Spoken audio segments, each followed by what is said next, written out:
Good evening. Good evening. I want to thank you for being so humble and nice, considerate to come out here and listen to what I have to say. But what I have to say is mine. It was never mine. It's ours. I never believed that I would find myself in front of an audience having to talk about a subject that we all once knew. A subject that is as old as creation.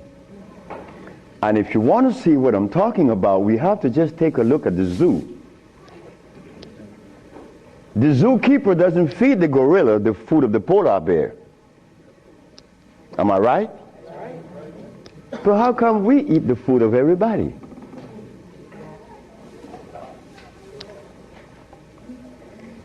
We'll begin this lecture by letting you know, first of all, I'm your brother. No more, no less than you. I can't be smarter than you. That's impossible. We have the same amount of brain cells. So how was I privileged to be navigated to this information? I don't know. I don't even question myself. I just like to live. As a little boy, I hated school. That is the truth. I didn't go to school. I didn't like school. I didn't like to comb my hair. I didn't like a whole lot of things. I didn't like money. I was 12 years of age. I was Seventh-day Adventist. Corby Brown. We left that afternoon from the church. It was the 13th Sabbath. I said, Kirby, how did you like the lecture? I didn't. I said, why you didn't, Kirby? Because they talk about Solomon. I want money. I said, Kirby, but when you have wisdom, you have everything. Well, I don't know what wisdom is now nor then, but I knew that money was not my pursuit. Kirby said, I want money. We were 12 years of age, 1945. I'm 73 years of age now. In 1994, a young man by the name of Tom Flowers came to me and said, guess who is coming tomorrow? I said, who? Kirby Brown. I said, well, if I remember correctly, Kirby said when we were 12 that he wanted money. I hope he made millions of dollars. I don't have any millions. I don't even have $1,000. Which I don't. But that's okay. I live. I found that avenue, or it was shown to me how to live. Not to read books. Because everybody reads books. But yet, society is deteriorating more every day. Everybody reads books. The brother called the other day on the radio and said that he asked about corn, right? Corn? He read books. He said that the text, the Kemetic text showed him that corn is good. Well, he better examine his text because corn was made by man. But anyway, Kirby said he wanted money. That was a Thursday. Tom Flowers said, Kirby is coming tomorrow. So I said, well, if Kirby didn't make his millions, I'm going to remind him that we're alive. We are alive. Kirby didn't arrive. Kirby would never arrive. They had to take axe to chop the hotel door down. Kirby died of a heart attack. Kirby weighed 390 pounds. Kirby wanted money. He became a cab driver in New York. I didn't want any money. I didn't want it then or now. Because it's not important in your life. It was never important in our lives. The Maya shows that. The Maya built pyramids. The Maya lived for millions of years in the jungles of Central America. No money. The Africans? How long did we live in Africa without money? Since creation. Now they tell us we need money to fight AIDS. Brothers and sisters, we are at a deficit, a tremendous deficit, a deficit that if we do not pay attention, I'm glad I did. I'm glad I did, because I remain that obedient boy that just lost his mama 4 days ago.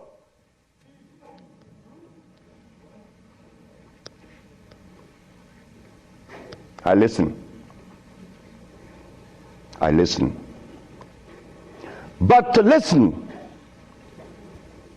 you can't have a philosophy in your head. If you have a philosophy in your head, you cannot listen to anyone. I was there. I was a Seventh-day Adventist. I listened to no one but those things that came from the church.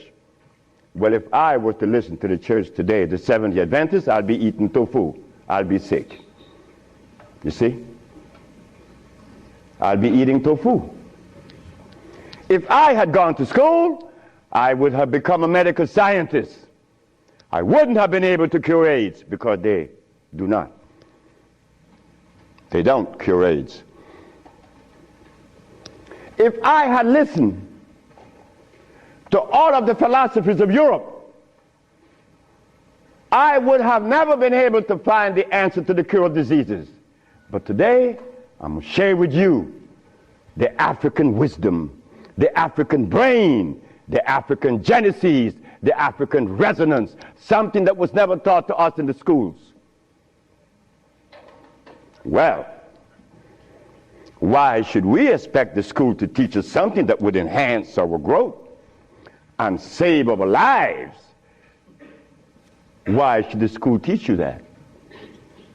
When in history has there ever been examples to show that one race of people is indebted to another? That has never been. Then you tell me that the white man is a bigot. The white man was never a bigot. He was never a discriminator. The white man is a person that obeys the first law of nature. Self-preservation is the first law of nature.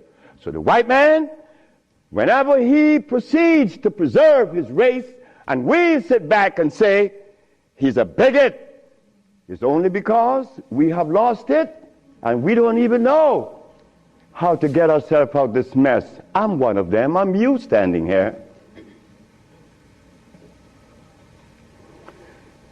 But one day, it was to be that your brother would be shown something that would change the profile of things. I left my country, where I was born then.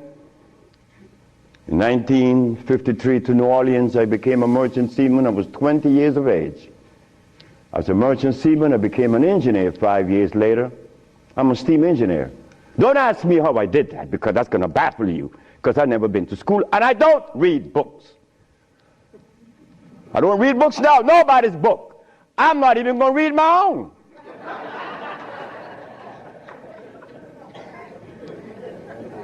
Because all the book readers come to me asking me, how did you cure AIDS?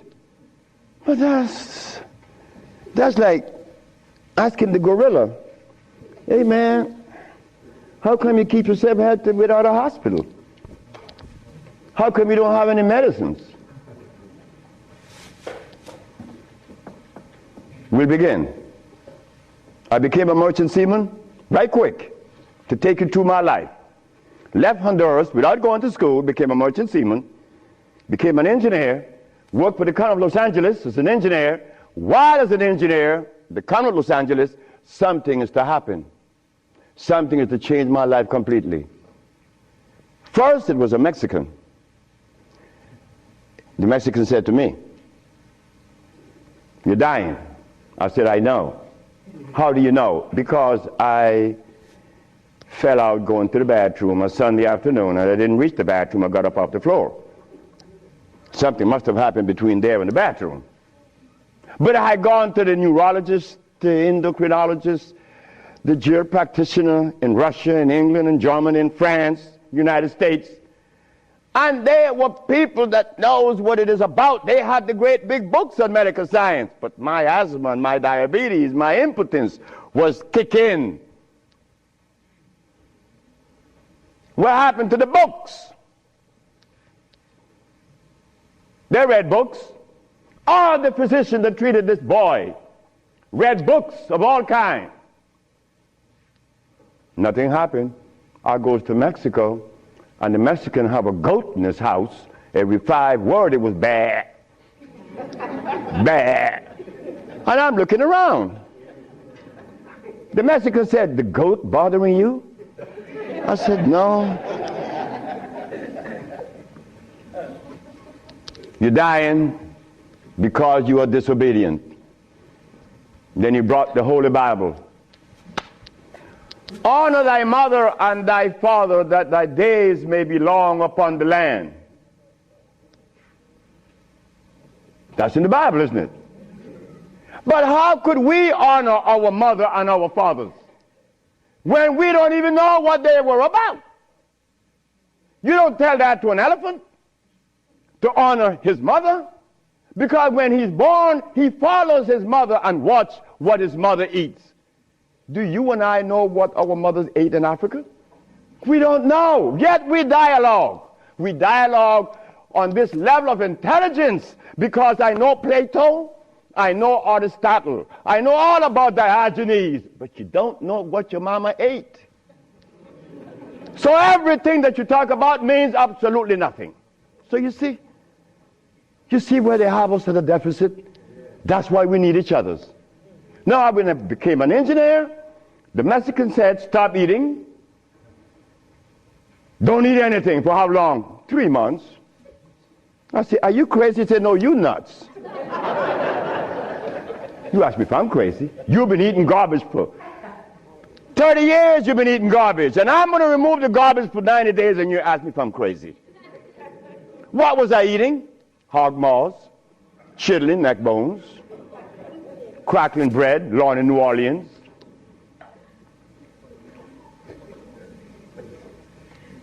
Eggs, because the grown-ups told me when my penis wasn't getting hard, eat eggs, drink raw eggs. And I did, by the dozens. And nothing happened. The Mexican said, "Don't worry about it, don't eat." 90 days later, I was no longer impotent, no longer diabetic, no longer asthmatic, no longer with glasses on my eyes, and this stomach hair was 42.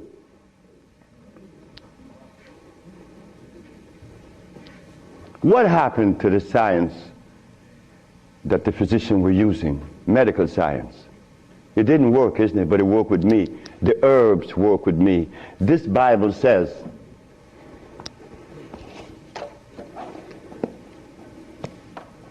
in the book of Revelation, it says 22 verse, and the first chapter, it talks about the herbs for medicine. Am I right? Well, ladies and gentlemen, what could have happened to us that when my brother, who's a preacher for 30 years, was sick, and instead of going to God's medicine, he went to the physician to get a chemical in his arm. My brother died 21 years ago. I'm not a preacher. I would never be a preacher. I told that to my mother. She wanted me to be the preacher. I said, no, no, no, no, no, no. That would be the last thing that I would consider. She said, "Why?" I said, "Because I want to live truth. Even if it kills me, I'm going to live truth." And truth is, the Bible says that the herbs are for the healing of the nations. But the preacher, when he gets sick, he go get a chemical. What is the message he's sending to God? Come on, just be truthful. Let us be truthful today. If never again in our life, let us be that today. Why do we go to see the doctor to give us a chemical when the Bible says the herbs are for the healing? Why do we go? Well, you're going to soon find out. That's what affected me then and probably affecting me now to a great degree. More than I would ever realize. Because remember, I want to go to the blackboard.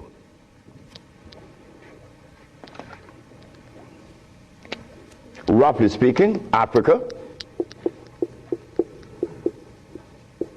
Way overhead, we put America.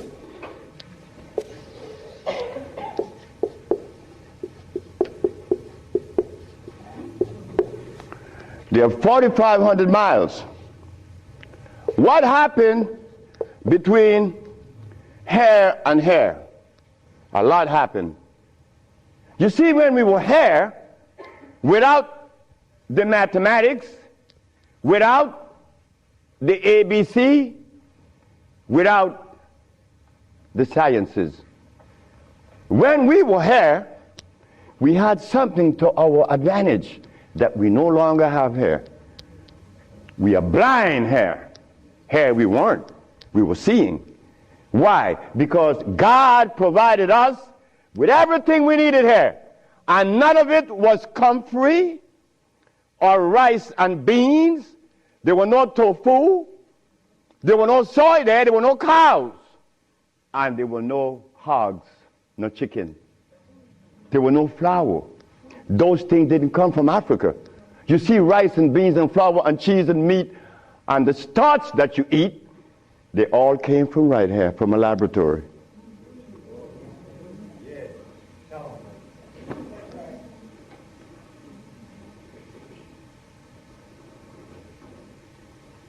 Now, for us to eat, you have to have in your big skull the understanding of biochemistry. But when we were here, we didn't have to know anything about biochemistry. Why? Because God doesn't make poisons. You see, God doesn't make carrots. Well, let me put it here. Stop the garbage. Anytime someone tells you that tofu is good for you, that someone that just gave that information to you has one eye open. But he's confident that when he tells you to eat carrots and you drink it, you have both closed. So a one-eye man is king where everybody's blind. But the one that recommends the tofu is only half seeing. He's blind. He got one eye open only. But he doesn't know it. Example. Before we get into the real lecture, pull this out. This is how people take privileges on us. They don't care about us. They bring us information that, oh God, that's why the rest of the world laugh at us. Because they know that we have both eyes closed. Here it is. Moringa.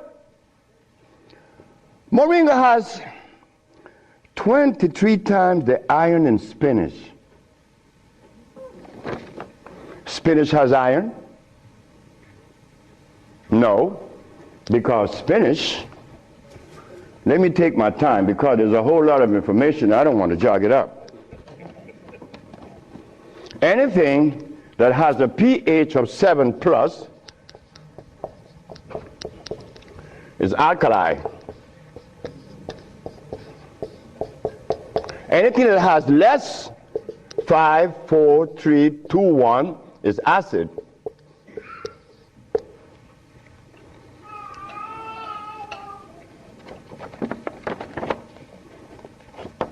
Spinach.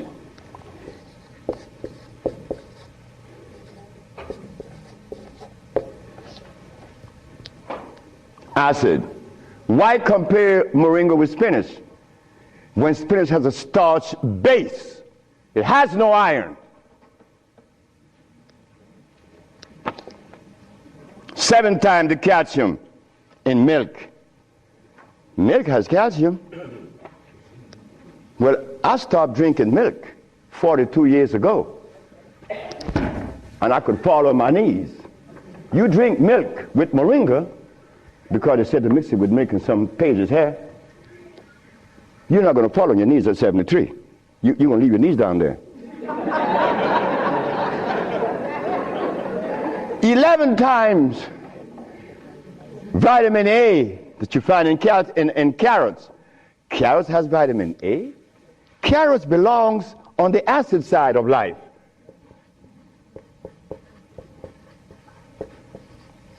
So right there, and they send it to mix with carrot juice. Why would they do that? Then up here, they talk about the Ayurvedic system of medicine recommends moringa.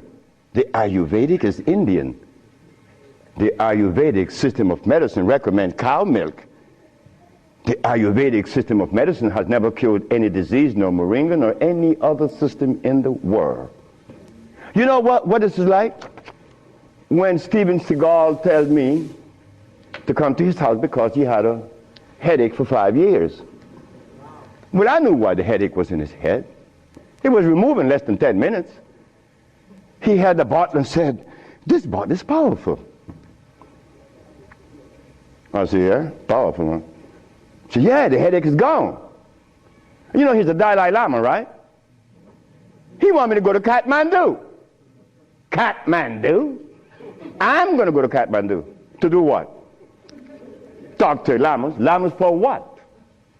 What am I going to talk to lamas for? They couldn't cure your headache that you had for 5 years. The lamas need to come and see me, not me, the lama. But since we were compromised, we left all our food in Africa. You and I don't even know what we ate in Africa. So don't even go there. But we have the opportunity because one of your brothers happened not to go to school and look outside of the paradigm of school and found something altogether different. And what did I find? That anything that God made is on the alkali side. Why? The molecular structure is complete. It was made by nature, not man. Anything that God made has no starch. That's another thing. Anything that nature makes has no starch. Anything that man made has to have starch, because starch is a binder. To titrate 2 unequal chemicals, you have to use a starch. Starch is not a food. Starch is a chemical. And what have we been eating since they took us away from Africa? Starch and blood.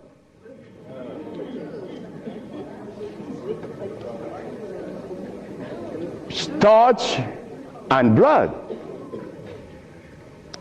We didn't eat blood in Africa. Gorilla doesn't eat blood. He eats leaves and berries. But gorillas are sane.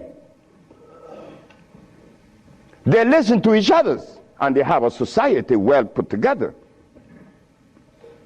Well, Sebi, when he became the engineer, and he found out that the pH value of things had a lot to do with healing and the properties that's to be used, I was happy. I used to run home. Guess what I found? I found that the herb that everybody's talking about is acid, and everybody's using it. What herb is that? Comfrey. She said, "What?" I said, "Yes, it's on the acid side. And so is rose hips, enchilesia. What about golden seal?" That's right, golden seal was made. It's like the stick that you put in your mouth. They call what? What they call it? The chew stick. What they call it? Liquid stick. Everybody have liquid stick in their mouth, right? But liquid stick was made. It has 50 times more sugar than does sugar itself. It has glycerinic acid. You see, we didn't have to study biochemistry in Africa because everything we had there was on the alkali side, so we could eat anything. But when they brought us here,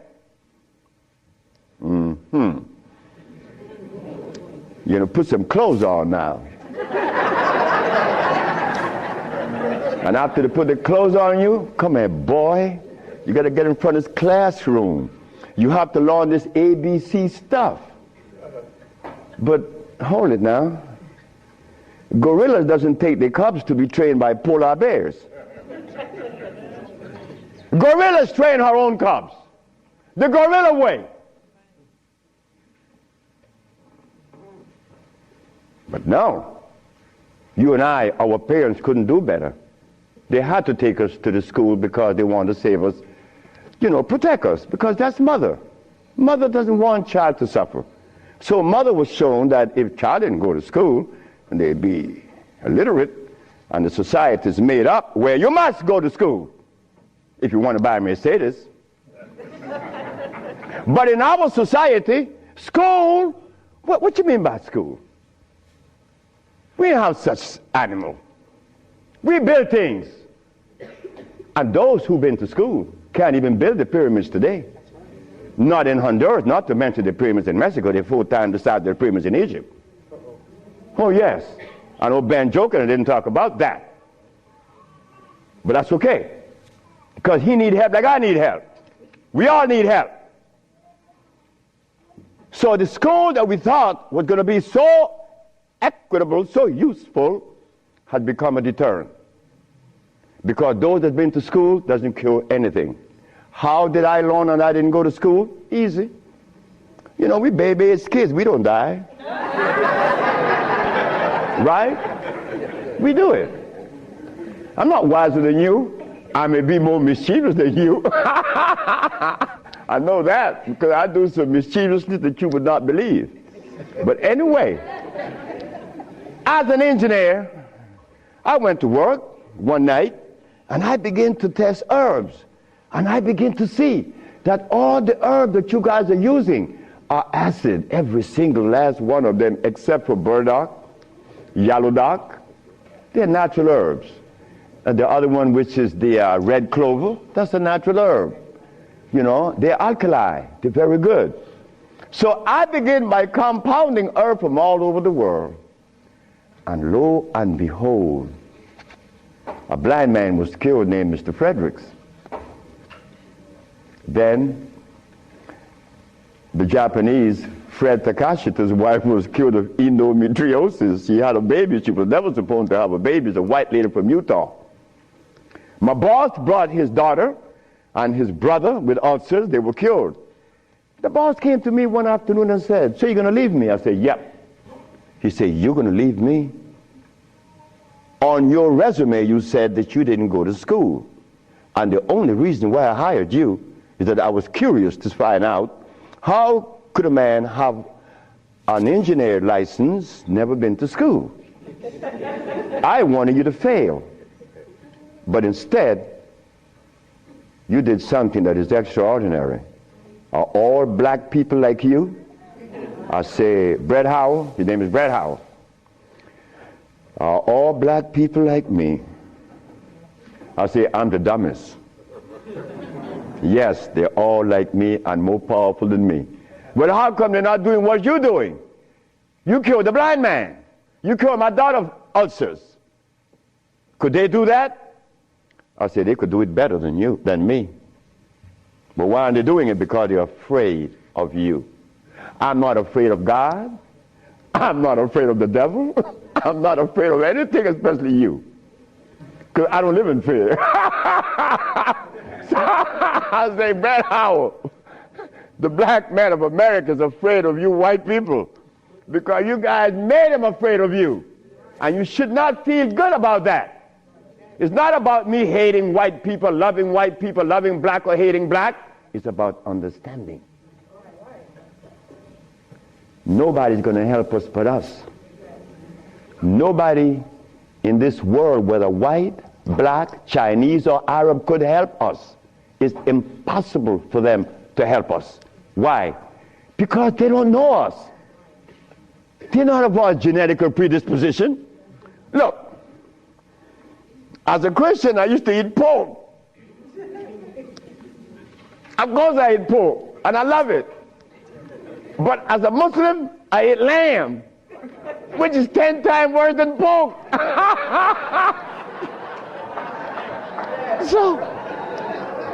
So what do I do? Who do I turn to?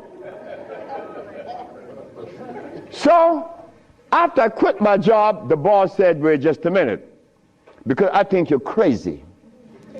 You're leaving your job as a steam engineer in 1980, when herbs in 1980, I'm making $2,900 a month.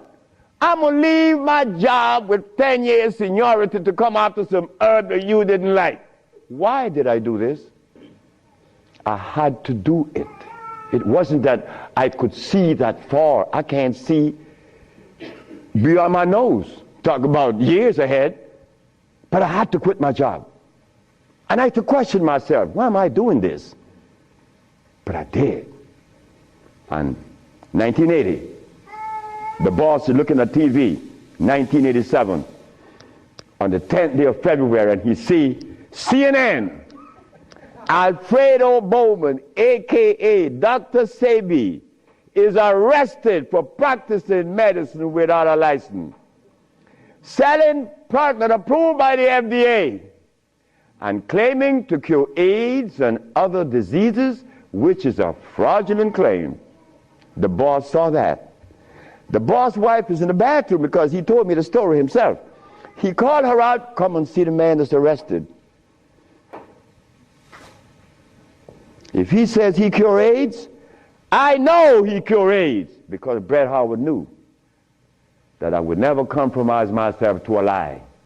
When I talk, I know what I said is the truth, but I also know that in America, you could also be dead right.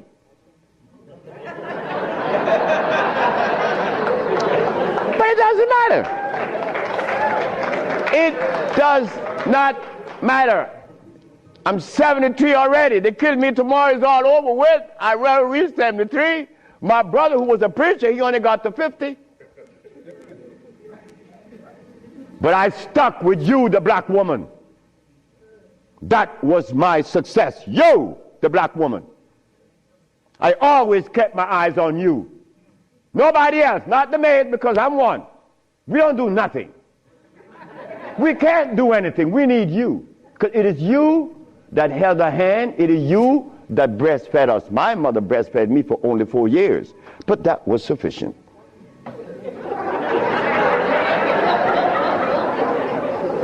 In 1962, two statements was made in a barbershop. 1640 Claiborne Avenue, New Orleans, Louisiana. Timothy Barbershop. Tim Barbershop. Ernest Moriel walked in there when he was a lawyer. And every time Ernest came in the barbershop, we used to jump on Moriel. I mean, we used to kick him around the place. Moriel said, you see you niggas? One day, I'm going to become mayor. And I'm going to remember you, Alfredo. That's me. The big mouth. I'm going to have you in jail. Ernest became the mayor of New Orleans.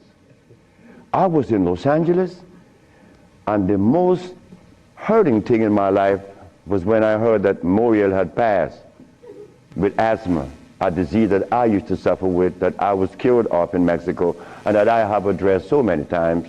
Moriel died. Ernest Moriel. Then another statement was made by me in that same barbershop. I said that I would give the black woman a gift. Brother said, Logan said, Sapphire? I said, yes, Sapphire, your mama. I said, she was the first, you came out of her. She held your hand. She teach you everything about the basic things of life, and then she cut you loose. Now she worth nothing. She's Sapphire. I'm going to give her a gift. 1962, that statement was made. But 1962, I was sick. I had asthma, I had diabetes, I was impotent, I had everything under the sun. But in 1964, I was cured, and years went by. Then I found out this is the gift to the black woman. The healing that I found is in your hands now, black woman. Yes, it's in your hands. So in 1987, I was arrested.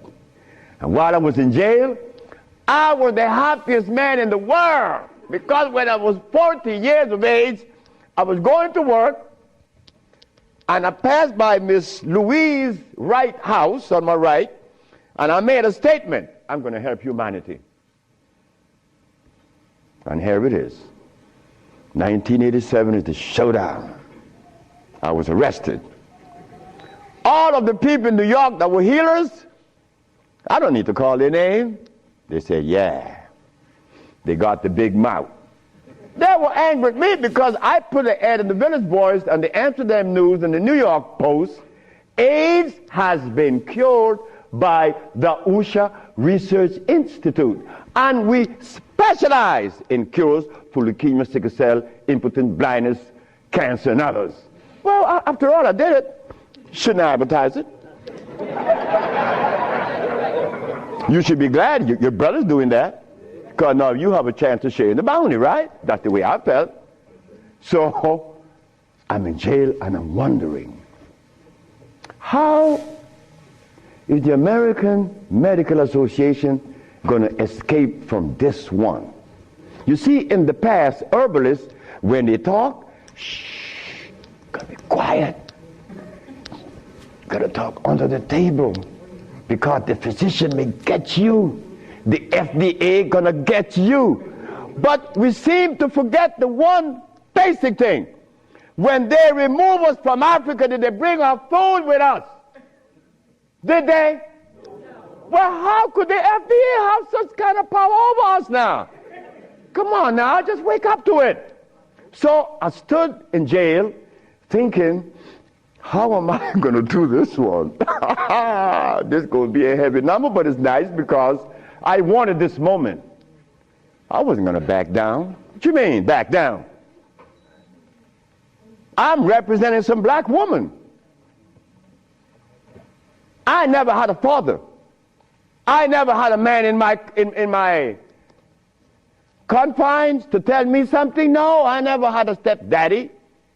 I had a woman. And then another woman, my grandmother. My great-great-grandmother lived to 124. Her name was Elizabeth. And she lived 70 years without a man. My great-grandmother lived 112. She lived 68 years without a man. My grandmother died at 100. And she lived 50 years without a man. My mother died 5 days ago. And she racked up 40. My mother died while I was coming to see you. I didn't turn back. You know why? The relationship with me and my mother was one of love. And she would have never wanted me to be there. My brother told my mother when I was about 10 years ago, he told her, yeah, you didn't like me. You didn't give me any love. You didn't give Faye any love either. That's me. So my mother said, what you say? You gave all your love to the pastor, not to Fred and me. My mother said, like, Fred, are you in on that? I said, ma'am, this boy was talking garbage. See, he told me he's serious. I'm never serious. I don't know what it is to be serious. I hear men talk about seriousness. Well, I don't know what you do with that. But my mama said, raise your hand up and open your fingers. Which finger would you elect to take off of your hand? I said, none. She said, thank you. My mother turned to my brother and said, you said that I didn't give Fred any love. Fred, you wanted my love? I said, nope. Didn't want it. I didn't need it. Because my mother knew if my mother ever interfered in my life, I would have been upset. I was in the streets by the river all the time. My mother all mother knows the child that need her love, her attention. But she love all. But she knows the one that need the attention. I didn't want my mother attention. And she knew it. But my brother said that she didn't give him any. But the boy went to the 3rd grade. He owns a fishing fleet, he owns an ice factory, and he owns a fleet of planes. And he said that his mother didn't give him love. You see how we could easily make mistakes? Okay. Mother is mother and will always be mothers. The greatest gender on the planet. So while I'm going to court now, and I'm standing, the judge said, get the man out of jail, and I went to his chambers. Judge Shorter said, young man, you mind if I ask you a question? I said, no, sir. Why did you advertise that you cure AIDS? Well, sir, my mother's alive, Africa exists, and my face, and I would never offend any of the three. That's why I advertise that I cure AIDS. He turned to the woman at the desk and said to her, ask her, did you investigate this man before you arrest him? She said, no. Her name was Phyllis Spade from the Attorney General office in New York. She said, no. You didn't investigate this man before you arrest him? This man, the response he gave me, he cured AIDS. But AIDS is the easiest thing to cure. People think that AIDS is difficult. To me, everything is easy, and to you it should be too. And I'm going to show you why it's so easy. So the judge said, well, you out in bail, and that was February the 12th, I got out of the 13th, but the case doesn't begin until 88. September, I have a year and 8 months. Why the judge gave me so much time, I would never understand. So I waited, trial date. This is where the showdown with black and white. Not better or worse. We are not better than any white man or Chinese, no. We just happen to be different. That difference has never been treated by any religion or philosophy. There is a difference that needs to be understood. So while I went into court, the judge said, well, Dr. Sebi, will you please begin? Where do I begin? Begin where you say you cure AIDS, and the physicians say there's no cure. The physicians are 100% right. There is no cure for AIDS or any other disease. The judge said, just a minute. There's a contradiction here. The newspaper says that you cure AIDS. Then you agreeing with the physicians. That's a contradiction. No, it's not. When you're limited, it is. But when you leave out the box, it isn't. She said, help me. She said, of course. The physician take the position that there is no cure for AIDS or any other disease, and the physician are 100% right, according to their philosophy and their perspective. Their medicine didn't show them a cure. So how could they say that there is a cure? But the perspective that prepared me, there is cure for AIDS and every other disease. Oh my God, when I said that, the physician jumped up. Your Honor, Dr. Victor Herbert said, Your Honor, what other perspective could there be? After all, you know, this patent on us, the FDA has a patent on us. You cannot talk. The FDA talk, you shut up. Oh yeah? Well, I'm gonna find out. So, the judge said, what perspective is yours? Dr. Victor Herbert, Dr. Bonanno, and Dr. Christopher said, how could there be another? I said, there is another, Your Honor. And what is the other? The African bioelectric cell food. I've never heard of such a thing. That's what the physician said. He had never heard of the African bioelectric cell food. I said, of course. But we have to remind the good physician that he have not heard of a whole lot of other things. But that doesn't deny the existence of the African biomineral electric cell food. What is it? Okay. The allopathic claim that there are multiple diseases. The African biomineral balance negate that position. There's only one. disease. Never been two. The allopathic claim that to treat the multiple disease, you must use a chemical, which is violating God. Right? The African biobalance said no. It's a nutritional approach, electric food. Your Honor, I told you that this man was insane and unscientific. He said there's only one disease, but there's only one. Remember, I'm the boy that didn't go to school. I'm going to break things down to the least common denominator.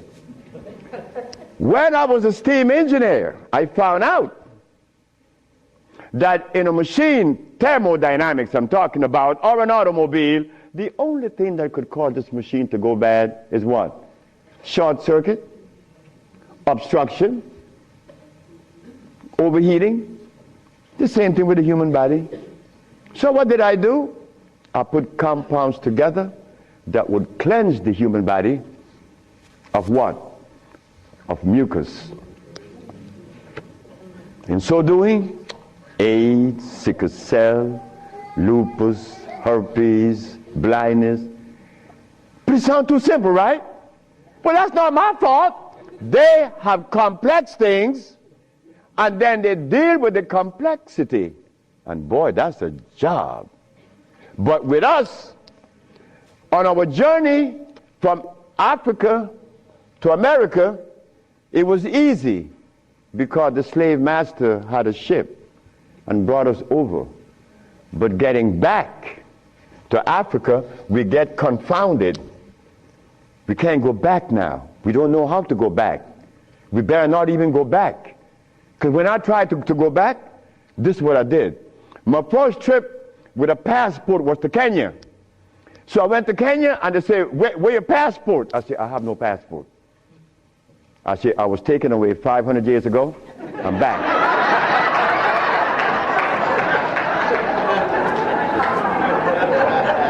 When I left, I didn't have any passport. So why are you asking me for a passport now? Is a passport African? Put it one side. They put me one side and send me back out. But you think that was bad? That wasn't bad. Wait. May I have that? I go to Africa. I go with my wife, and I said, well, boy, I'm happy. Girl, we're going to liberate Africa. We're going to do something for mother country. I go and I saw Dr. Parinyatwa in Zimbabwe. I said, Dr. Parinyatwa, I think your problems are over with. Not only Zimbabwe, all of Africa. Here is Hospital Vicente di Antoni, is an Italian hospital. Department of Blood and Laboratories. Oswald Zavala, HIV positive on the 25th of November of 1993. 17th of January of 1994, HIV negative. This boy named Alfeo Lagos, this from the Red Cross, the Honduran Red Cross. It says here that this boy, it doesn't show any date of which he contracted AIDS. Why? Because he was born with AIDS. But down here it says he's negative on the 19th day of January of 1995. Another one. This one caused a laboratory to call for me. I thought it was funny. This is the next one, the other one. His name is Alex Suarez. On the second day of January, this boy of August, he found himself with HIV positive. On the 19th day of August of the same year, 17 days later, the boy is no longer HIV positive. So they called me for what? I don't know. Because I know they're not going to change it. Now, this one you're going to like. This one is from the San Diego Public Health Laboratories. It says here that this man has a HIV-1 RNA 26,205. The boy was supposed to be dead at 25, right? Just go to the other page. 6 months later, he's less than 400. He was killed at 15. So anybody want to read it? Because I could be lying, because that's the way we think. But here it is. No, that's possible. I could be lying. Here, young lady. So, curing AIDS, brother and sister, look, that's the easiest thing for niggas to do. We could do more than that. Curing AIDS, to them is big thing. To us, it's nothing. You understand? But now, here is where this little culprit comes in. Where did I put it? The blood, no good. Here it is.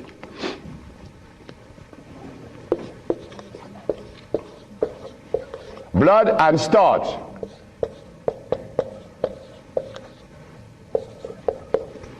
Blood and starch. Blood and starch is going to prevent you from doing what the ants does for each other. Ants, when it's getting ready to rain, you know what they do? All the black ants, they begin to do what? Cut the leaves and take them to their little nests. Ants doesn't eat leaves. They eat the mycelia that grows on the leaves with the temperature. They are farmers, but they provide when it rains. Red ants does the same. But we black people, we can't do that. Because when your brother showed the world that he cured AIDS, why didn't the African countries jump on it? All the African people eat is blood and starch, nothing else.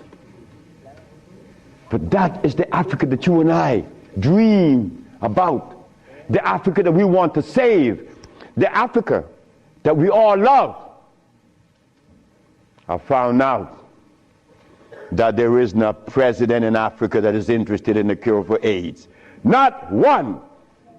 No, I'm sorry. Only one. I'm not going to name the country because I may jeopardize the country. Because the one thing I learned, that when you begin to talk favorable about a country or individual, they're going to soon get him. That is a fact. So I cannot talk about the country that said to Dr. Sebi, Dr. Sebi, whenever you want to return to Africa and begin this new empire, you have 5,000 acres of land and 6 hot springs. I don't need anything else. Hot springs? 5 hot springs with 5,000 acres of land? We could grow food. We could make the best dress. I said, sir, I am not going to come to your country unless I'm able to grow marijuana. He said, marijuana? He said, wait just a minute.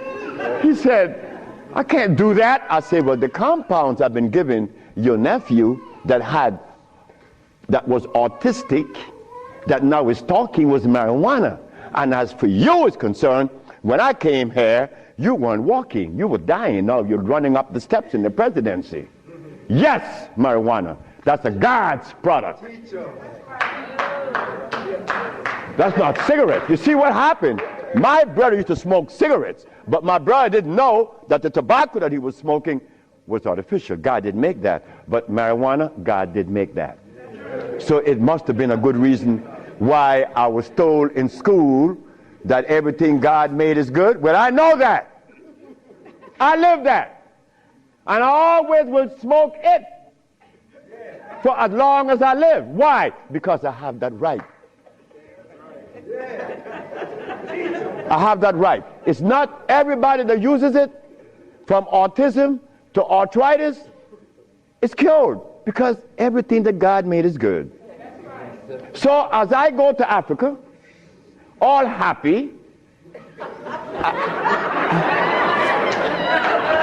I came back with my tail between my legs, because it ain't happening.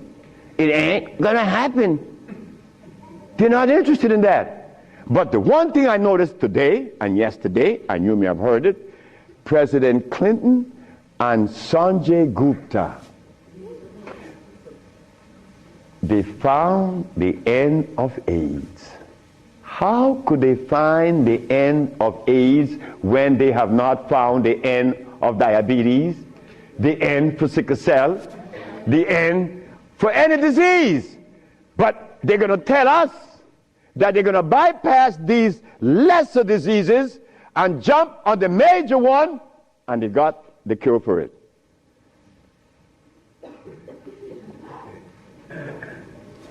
I got documents to substantiate that I cure AIDS, right? So what's up? What's up? Well, I'm going to show you what's up. When I was in Zimbabwe, the Department of Health said, why do you come to us saying that you could help us? And your leaders in America didn't help you. My leaders in America? What do you mean by that? They mentioned Minister Farrakhan. I said, just a minute. I don't follow any man. I follow women. And I don't follow sick people. Because if I follow sick people, then I got to be sicker. I go to Brazil. They say, why don't you, if your leaders didn't help you, why should we? I say, my leaders, again, they brought these leaders in front of me.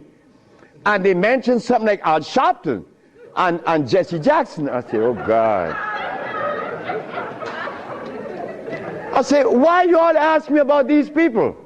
I never knew of Jesse Jackson or Al Sharpton or Oprah Winfrey promoting something that is equitable and good for the black community. That's never been. What they could do is march. That I know. But why do you ask me about it? I'm asking you, why can't you incorporate this in your repertoire? You said me, I have no leaders. My leader's my mama. The biggest testicles on anybody I've ever seen, they was on my mama. So don't ask me about leaders. I don't follow leaders. I never was part of that thinking. I don't need anyone to lead me someplace. So now I'm asking you, what do we do now? I cure AIDS. Are you going to call Oprah?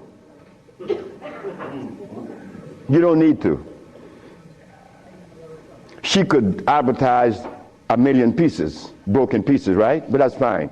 But she cannot advertise the cure for humanity. But there's one little dude that got himself in trouble. And he was totally unaware of what was going to happen.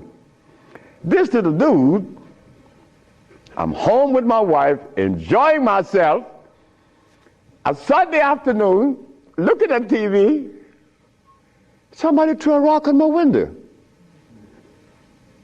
It's Randy Jackson. What does he want? My brother want to see you. Your brother? Michael? Okay. I went. Well, he's sick as hell. Well, I treated him, and he got cured. He saw it, and he was encouraged to take me to the Rayburn building on Capitol Hill. Oh my God. This is going to really confound you. Michael Jackson took me to the Rayburn building on Capitol Hill on the 31st day of March. April. No, of March. March. It was March. 31st day of March of 2004. I said, why are you taking me there? Because you cure AIDS. I said, but what makes you think that they are interested in that? What makes you think that the world is interested? I don't care if it's any country in the world, they are not interested. Especially Africa. They were never interested. AIDS isn't killing Africa. Hepatitis C is killing Africa. All of West Africa is the red line for hepatitis C. What you talking about? But they're Muslims. So they have to eat the Muslim food, which is goats and lamb.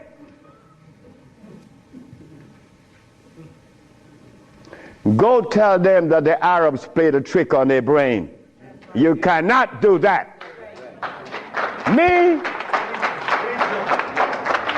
I remain the son of the jungle woman. The jungle woman that didn't have any clothes on. Yeah, I am her son.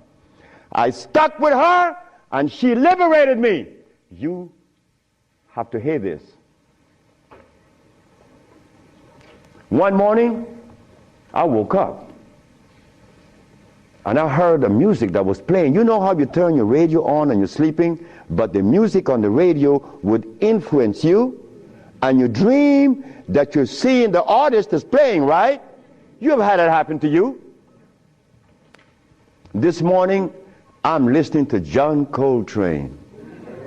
4 o'clock in the morning on channel 850 on the TV.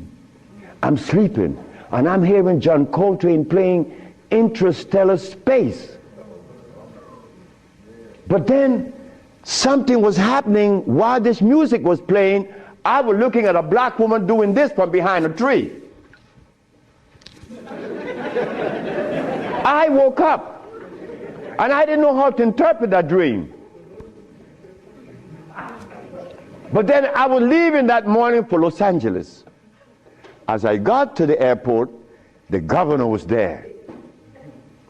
The governor said, "That's him. That's the man that cured Alcida of leukemia. That's the man I'm talking about." The governor had a lot of people around him. So I went. I was leaving for Los Angeles. He was leaving for the capital. He didn't know that we were going to meet that morning. So they was talking to me and asking me questions. Finally, 2 men that were standing away from me, they were white men from the United States.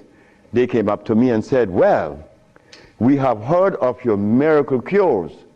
I said, "Sir, I don't even know what a miracle is, especially perform one. I just happen to cure leukemia. That's not a miracle. To you it may be. Because your school of thought have you to believe that curing these diseases is one great big feat. No, it's simple common sense. I'm an African. Now this is where the naked women are going to come out. They said to me, "We have heard of your miracle cures, but have you been saved?" You see? Right there, I consider that an imposition. Why do you take the liberty to believe that I'm one of those that have accepted your philosophy that I have to be saved? I say, from what? The man politely answered and said, "From your sins, of course." I said, "Wait just a minute." I said, "You know, man, while you guys were standing over there, I said," and I looked at you both, and I said, "Two very intelligent young men. But now I have to question that." He said, "Why?" I said, "Well, because the color of my skin should have prevented you from asking me that question, have I been saved?" He said, "What does the color of your skin have to do with anything?" I say, "It has to do with everything. I am the son of a woman that was taken away from the forest of Africa. To begin with, she didn't have any clothes on. But she didn't have any alcohol. And she didn't have any prostitution. And she didn't have any supermarkets. And she didn't have a hospital. And she didn't need anything that God didn't make. And she didn't have any money. So all these things constitute sin. So my mother in the jungles was sinless. How did I become sinful?" You cut it out. You stop that. We have to begin to change our diet, because this diet here of blood and starch is all we eat. That is all we eat. And then with this diet of blood and starch, which confounds their hormonal structure, we have the nerve to tell each other, brother, you were wrong. I'm wrong? I mean, where did you get that from, I'm wrong? You've been eating blood and starch and you're going to tell me I'm wrong. No. We got to stop it. Because the blood and starch is why I couldn't penetrate Africa. So, you forgot, right? I'm in the Rayborn building. Who is present? Sheila Jackson Lee from Texas, right? John Conyers, Illinois. Or Detroit? Jesse Jackson Jr. from the House of Appropriation. Our most beloved President Bush. No, we have to give him credit. And no African government ever given me the privilege to practice herbology. Bush did. Bush appropriated $5 billion to fight AIDS in Africa, right? And the African government didn't appropriate one dime. They didn't want their brother to do it for free. So Bush stands out way above there. Bush gave $5 billion, and Jesse Jackson Jr. is there. So when I go to the podium and I say, fellas, y'all don't have to look for the cure of AIDS anymore. Here it is. Jesse Jackson Jr. did this.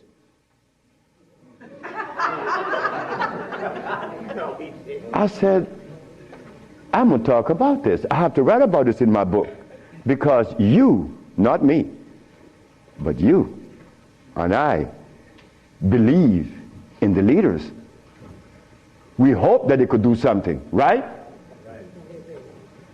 Well, they had a chance. So 17 African ambassadors. Only one came to me from Mali. The only man came to me and said, Dr. Sebi, I have to respect your position, and I appreciate your position. You have proven that you cure AIDS, and I would like for you to go to Mali. But that's not the country I was talking about previously. He just presented himself that day. But Jesse Jackson Jr. didn't tell you that I cure AIDS, right? He didn't tell his daddy either, isn't it? And Miss Sheila Jackson Lee didn't talk about it, right? And so did John Conyers. So who gives a damn? You see? But that's good. That's good. We don't need leaders, isn't it? So we're going to do it. Because we're doing it now. Because those black women I'm talking about, there's one sitting there. They are going to tell the world we cure AIDS. But last night, Clinton and Sanjay Gupta is on CNN talked about the end of AIDS. How about the end of sickle cell? How about the end of lupus? How about the end of herpes? How about the end of blindness? They didn't find those, but they find the end of AIDS.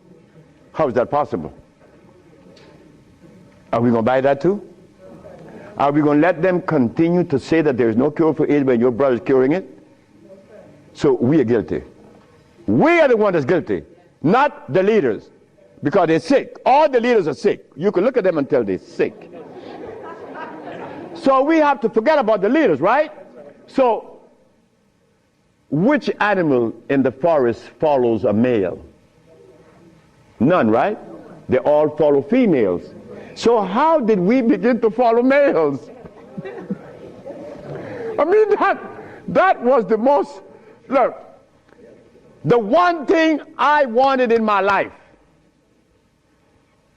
was a woman laying by me as my significant other or my wife, that she didn't have a God or a devil in her brain. That woman is sitting there. Because I could not have a woman laying by me and she worshiping something else. I mean nothing to her. No, you worship you. That's who you worship. That's who we worship in the forest. And we were doing quite well because none of us, her children, could talk about how long did our parents live in the forest of Africa. You don't know. For millions of years since creation, did we have money? We live a perpetual vacation. Now I gotta wear this stupid suit on. When I didn't have to wear any clothes. But now just to live, I have to have a $15,000 suit on, a $5,000 shoes. I have to have all kind of stuff on me. And then I qualify. Do you have a master's degree? Man, I didn't go to school. Oh, put him aside.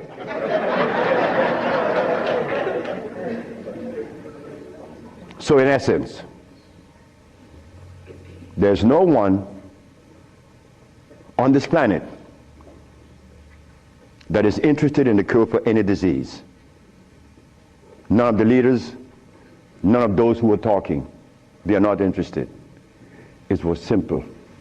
It was understanding that is alkalinity that cures, not acidity. And any healer that comes to you with these things, like adding carrots, like moringa, it says here, one of the things that I are careful with, it says here, if you add carrot juice with it, it's going to help you. But just a minute, carrot was made by some dude in Holland. It's very acid. So this moringa knows that you have both eyes closed, so I could sell you anything. We don't want that anymore. We don't want to tell stories anymore. We don't want to protect the stories anymore. But you see what happened?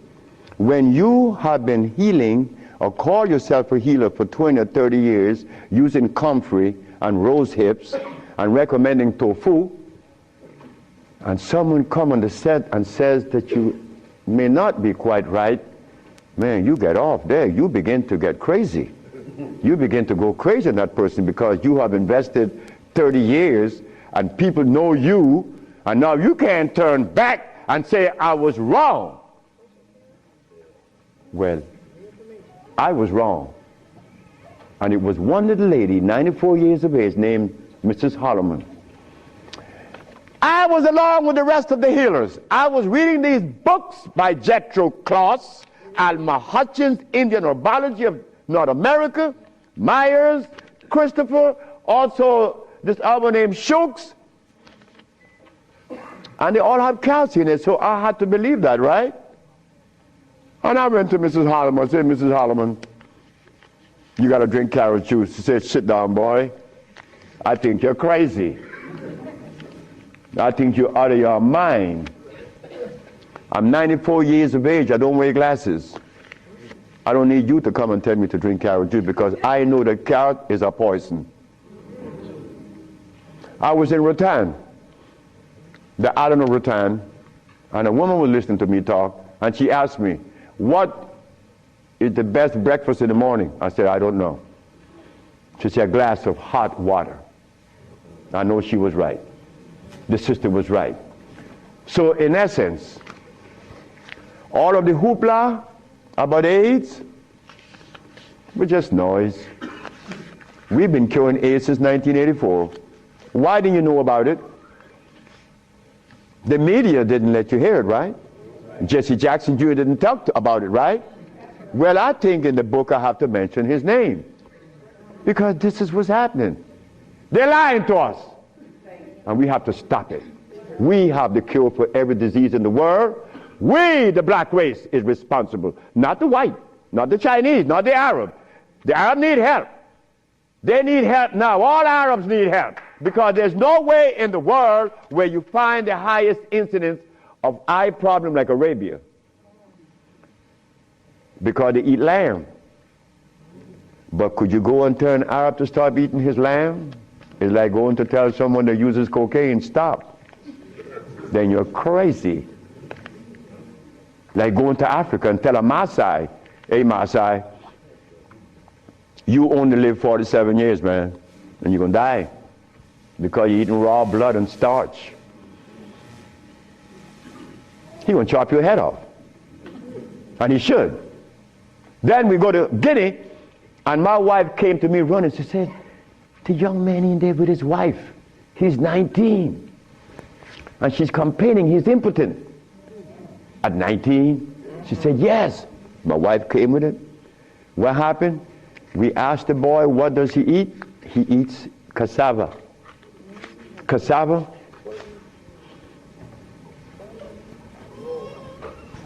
We say raw? Yes. Go to Guinea.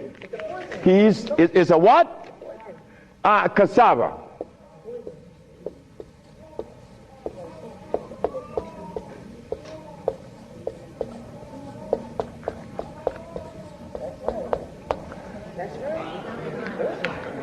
I want you to go to any African country and tell them, no, just ask them, please, why do you eat cassava? Oh, this is African. This is from history.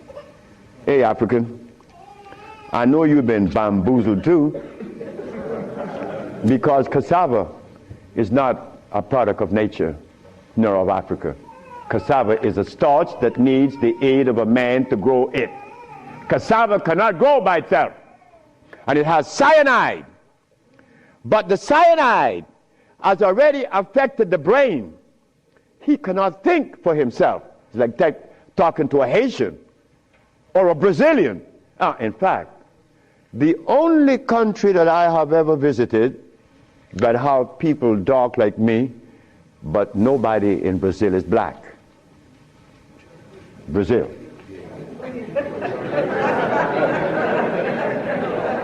If you go and research the census of Brazil, you will never find a black person in Brazil. Everybody is white. That is how much they have offended us, that we hate the very image that God made. Something is wrong. Something got to be wrong. Me,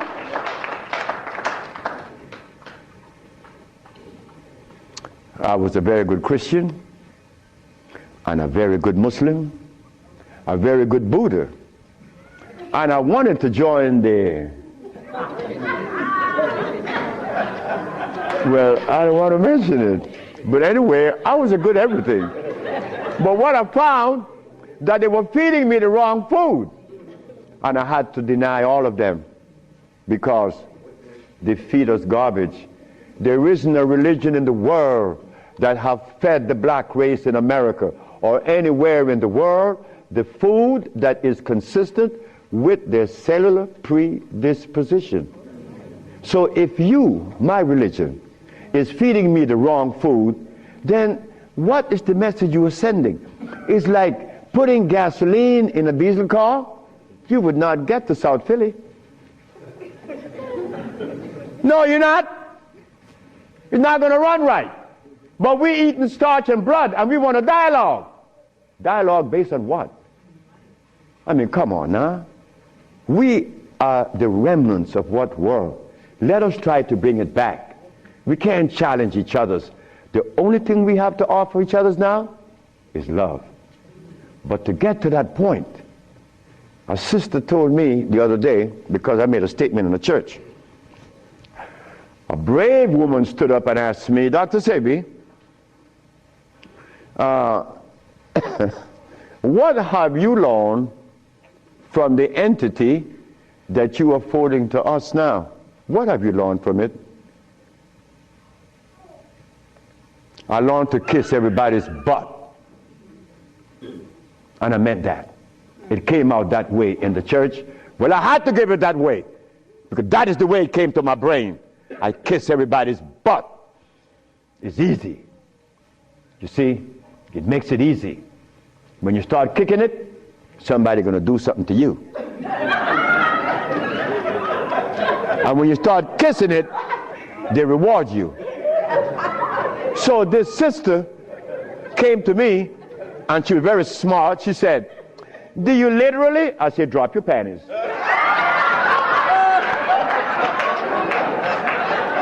Well, I came out of a woman's vagina. I could kiss her rear end. That's easy, isn't it? Is it easy?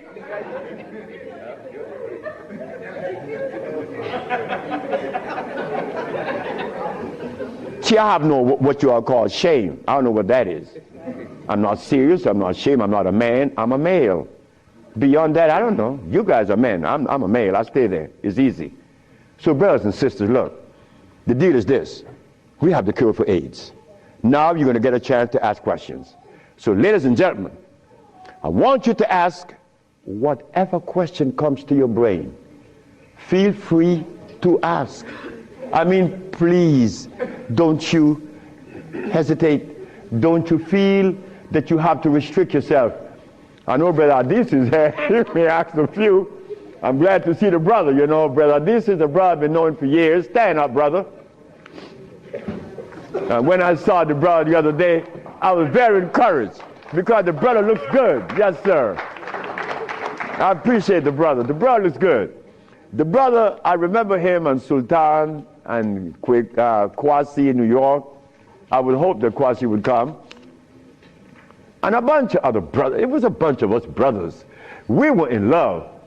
New York was, look, we were in love. There was a love that we used to share that was so nice, so warm. But none of us, or all of us, understood that we couldn't follow anybody. Because if you start following one, you have to dislike the other group. But I'm a black man. I have to love everybody. I have to love Muslims.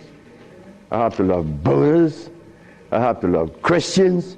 So if I have to love everybody, then I'm going to make it easy. I ain't joining nobody. Because I have to love everybody anyway. So it makes it easy.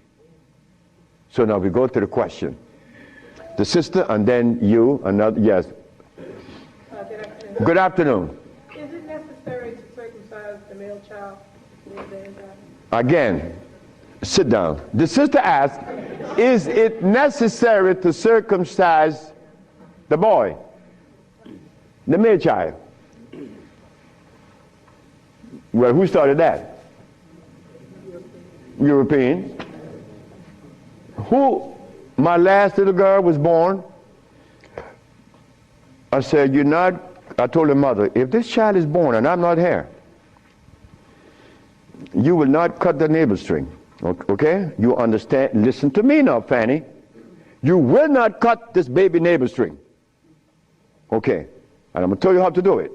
When the baby's born, you put the baby on your chest and let the baby suck your breast. The placenta is going to come right out. You put the placenta in a bowl and put some flowers on it. Keep the navel string attached to the baby until the placenta. 4 days later, it falls off the baby. You throw away everything. No cutting, no stress. No, it isn't necessary to circumcise, because I was never circumcised. It was you. Next. I conceived by you before and was very successful with it. But I'm a backslider and I want to know, what is the cure for AIDS so I can get back on track? She said that I treated her before and that she was cured, but something happened. I don't know. She wanted to get back on track. And the next question about how do I cure AIDS? Well, I have a daughter now that's 21, and she's the key to beautiful things. She's the daughter of this woman. Her mother hated me, and with all rights. The woman was right. Oh God, she was right. I had 2 wives in the same house, and this woman is in love with me. Oh God, this nigga's crazy. He's a Solomon. Nigga, look, you are a jive, MF. Her mother cursed me out. She cursed me out, and I'm standing looking at Miss Margaret, and I could see the hurt in her eyes, because this woman is in love with this man that already have 2 wives in the same house. Boy, what do I do? And I find myself in this triangle here and don't know how I got in it. But years went by. No, she got a baby. She got pregnant. They kicked her out of the house. But that's okay. She had the baby, little girl, Zave. Zave grew up. Zave was 19. She cured her mother, her grandmother, of diabetes. The little girl that this woman didn't want to come into the world grew up to cure her of diabetes. Last month I got a notice from the mother that Xavier just cured a woman in New York of AIDS. How do we cure AIDS? It's simple. We put the compounds together to address the mucous membrane, to cleanse the mucous membrane, to cleanse the bowels. Simultaneously, we went to the forest and found the herbs such as over here on the alkali side,